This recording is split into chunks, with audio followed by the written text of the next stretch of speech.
brother, you're a grown freaking man. At the end of the day, you did the best you could do, and they went over. Bruce, I'm sorry about that. It won't happen again. But you could see the fear and the concern. Who wants a job like that, man? Why do you think that Twitter is such a platform for people to do this stuff publicly? What's the point of that? Bro, first of all, like, again, I'm going to go back to that Unreal show.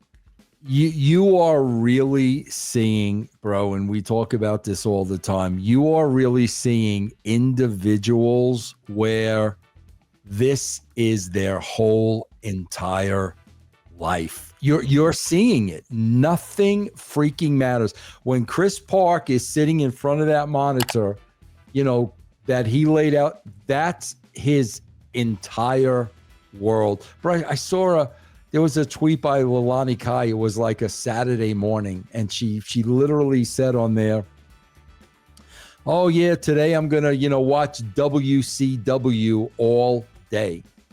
So here's a woman that's older than I am, has been retired forever, and is still sitting there watching wrestling all day long. We know about Ric Flair. Mm-hmm. I tell you, man, that's why I'm watching this Unreal. And bro, the best thing that could have happened to me was Vince McMahon telling me to hire a nanny.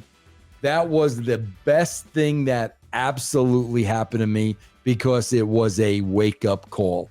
Mm-hmm. When you're watching the Rhea Ripleys and the CM Punks and all these people on this show, bro, like, that is their everything. And you see that a lot too with people that were in the business and retired. Bro, I'm very good friends. I've been friends like brothers with, Vito LaGrasso. Mm-hmm. Bro, Vito's pushing 65. Mm. And he's still trying to get back in the business. Mm. And it's just, I just look at that, and I don't understand that, Chris, because there's just so much to freaking life. If that's a part of your life and that's how you earned a living, and even if you loved it, like, okay, but when it becomes your absolute everything, God, you're just missing out on so much, man. Vince, it's interesting that you mentioned that with a lot of the wrestlers that are, in their 50s, 60s, even 70s still, wrestling. Man, it doesn't seem like a lot of them had financial literacy. Like, it seems like a lot of them would make the money and they would make the draw.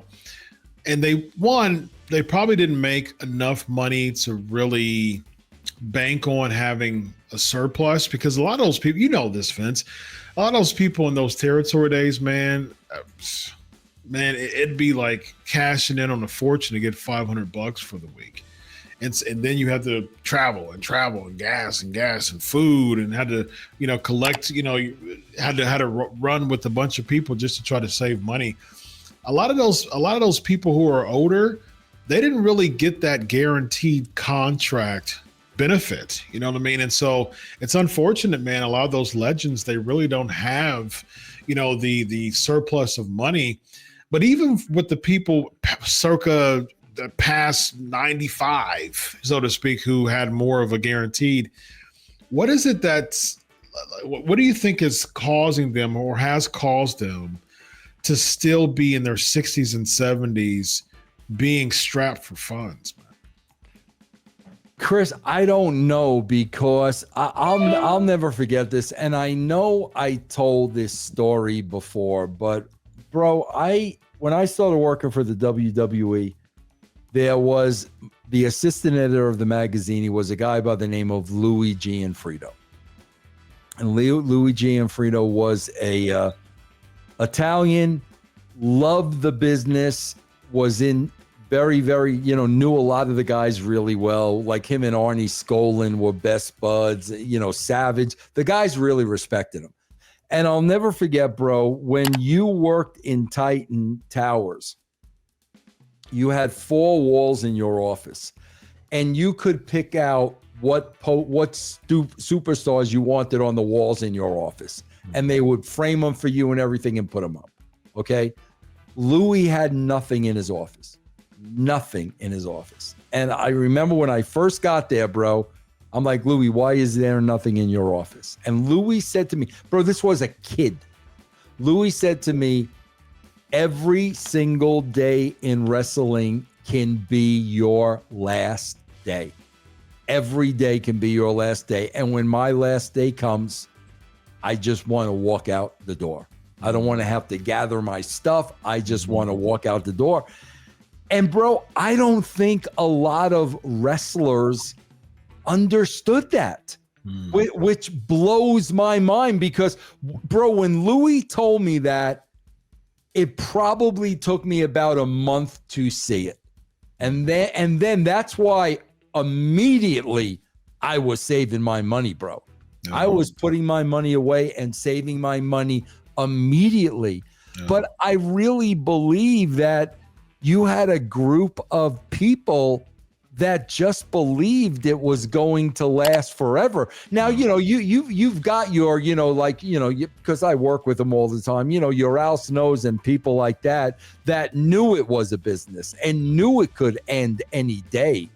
But you had a lot of people that just thought it was going to go on forever. Oh. And that's not how the business is, man. Somebody gets a wild hair up there, you know what, Chris, and you can look at somebody the wrong way and be gone. Yeah. It's so fragile, you know what I mean, for people to. I just can't imagine pandering to my supervisor like that to keep a job. I just.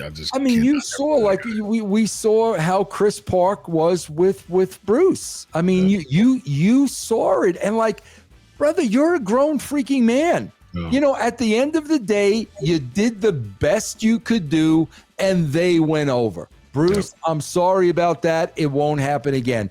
But you could see the fear and the concern. Who wants a job like that, man? There's no dollar amount worth in the world worth that type of mental anguish, man. And it's demoralizing. You know, it's really demoralizing. It is. So. You're constantly looking for that pat on the back, the attaboy. Like, come on, man. Not worth it. Not worth it.